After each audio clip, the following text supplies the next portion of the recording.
Hello, this is David. Welcome to a video review for Meissner's textbook, Correlation Risk Modeling and Management. This video is a review of his chapter 2 called Empirical Properties of Correlation, How do Correlations Behave in the Real World? And it's not a long chapter. We have only 3 learning objectives. We want to understand how to describe equity correlations and correlation volatilities. So that's 2 separate concepts there.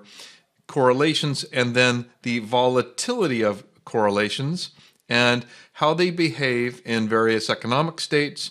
Secondly, we want to be able to calculate a mean reversion rate using standard regression and calculate the corresponding autocorrelation.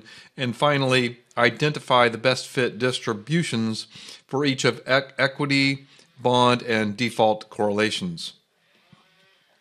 So if we start with the first learning objective, which is describe how equity correlations and correlation volatilities behave through various economic states, Meissner himself has conducted a study that observed prices in the Dow Jones Industrial Average.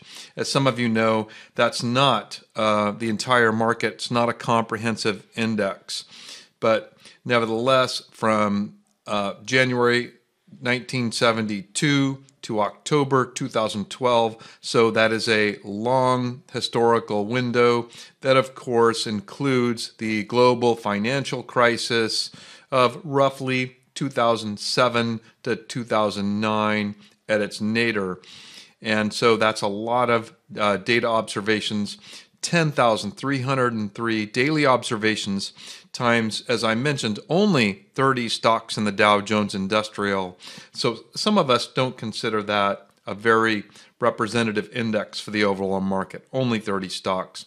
Nevertheless, that's fully 309,000 closing prices. He built monthly bins and derived 900 correlation values for each month. That's applying the familiar, our standard correlation metric, which is the Pearson correlation coefficient, and then given 490 months in the study. Altogether, that's 490 times 900, or 441,000 correlation values.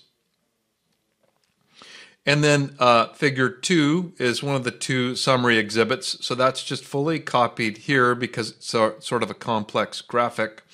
But this shows the 490 monthly average correlation levels from 1972 to 2012. So this is the level of correlation, and then as we would expect, it's bounded by 0, and then perfect positive correlation 1.0.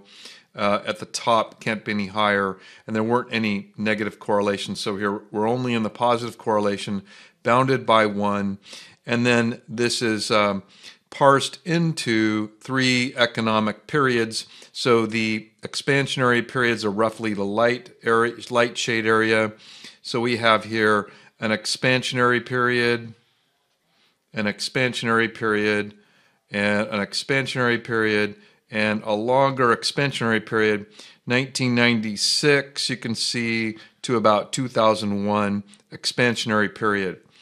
Normal economic periods are the medium gray zones, so that's normal. You can see here from about 85 to 91, normal, and then recessions, per the economic definition of 2 consecutive quarters of negative growth rates.